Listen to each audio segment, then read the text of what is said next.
అత్యున్నత జీవన శైలికి అత్యుత్తమ చిరునామా పినాకిల్ హైట్స్.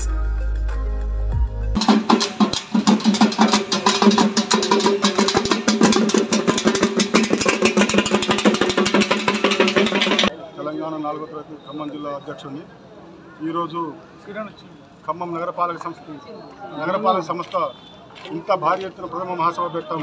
ఇది ఖమ్మం జిల్లా చరిత్రలో మొట్టమొదటిసారి.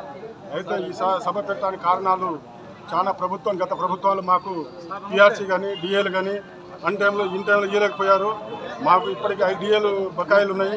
ప్రభుత్వం ఈ ఐడిఏలను దృష్టిలో ఉంచుకొని తెలంగాణ 4వ తరగతి ఉద్యోగుల పక్షాన మేము ముఖ్యంగా కోరేది ప్రభుత్వానికి, ఇప్పుడున్న ప్రభుత్వం చాలా అనుకూలమైన ప్రభుత్వం ఉంది. మాకు రావాల్సిన డిఏలు పిఆర్సీ బకాయిలు పిఆర్సీ కూడా అనుకూలంగా ఇస్తారని చెప్పి మేము ఆశిస్తున్నాము. అధ్యక్షులైనటువంటి బుల్లెట్ శ్రీనివాసరావు గారికి ప్రత్యేకమైన ధన్యవాదాలు కూడా తెలియజేస్తున్నాము. సభ అధ్యక్షులైనటువంటి బుర్రి వెంకటేశ్వరరావు గారికి, బంగారి గారికి, వెల్లయ్య గారికి, కుక్కల చంద్రశేఖర్ గారికి మరియు మున్సిపాలిటీ వివిధ శాఖ ఉద్యోగులకి అందరికీ పేరు పేరున తెలంగాణ 4వ తరగతి ఉద్యోగుల పక్షాన నా పక్షాన ప్రత్యేకమైన ధన్యవాదాలు తెలియజేస్తూ సెలవు తీసుకున్నాను. థ్యాంక్ యూ అండి. గత ప్రభుత్వం పెండింగ్లో పెట్టిన సమస్యలన్నీ ఈ కొత్త ప్రభుత్వం అన్నీ కూడా క్లియర్ చేస్తుందని ఆశాభావంతో ఉన్నాం. ముఖ్యంగా డిఏలు 5 డిఏలు పెండింగ్లో ఉన్నాయి.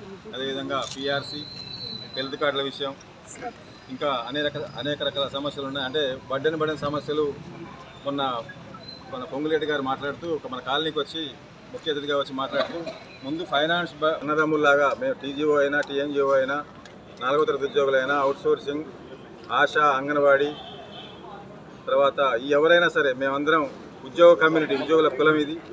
మేమందరం అంత సోదరభావంతో మాకు తారతమ్యాలు లేవు. 4వ తరగతి అని, గెస్టెడ్ అని, నాన్ గెస్టెడ్ అని తారతమ్యాలు లేకుండా మేమందరం ఏ కార్యక్రమం అయినా మాకు వారండగా వారికి మేము అండగా ఎప్పుడు ఉంటామని మా ఖమ్మం జిల్లా టీఎన్జిఓ తరఫున ప్రత్యేక ధన్యవాదాలు తెలుసుకుంటూ సెలవు తీసుకున్నాం. నమస్కారం.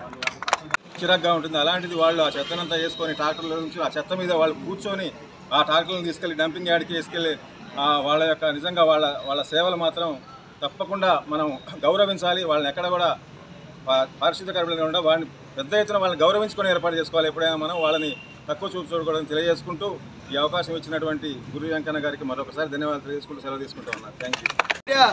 ముఖ్యంగా మేము తెలియజేసేది ఏంటంటే ఈ మహాసభలో ఒక బలోకృతమైనటువంటి ఏజెండాల మీద చర్చ జరగబోతుంది. ఈ చర్చలు కూడా చాలా సంక్లిష్టంగా కాకుండా నిర్దిష్టంగా ముందుకెళ్తామని మా ఉద్యోగులు, పర్మనెంట్ ఉద్యోగులు అందరూ కూడా ఈరోజు అందరూ కథం తొక్కుతూ మున్సిపాలిటీ కార్యాలయం కొత్త ఆఫీసు నుంచి టీఎన్జిఓస్ ఫంక్షన్ హాల్ వరకు కూడా ఈరోజు ర్యాలీ జరుపుకున్నాం. ఈ యొక్క ఏజెండాలు కూడా ఈరోజు మహాసభలో మేము చర్చించబోతున్నాం.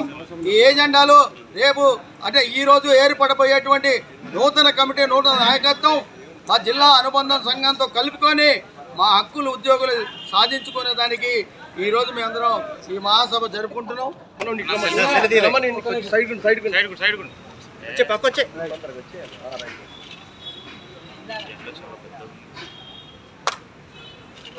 వర్ధిల్లాలి 4వ తరగతి ఉద్యోగుల ఐక్యత.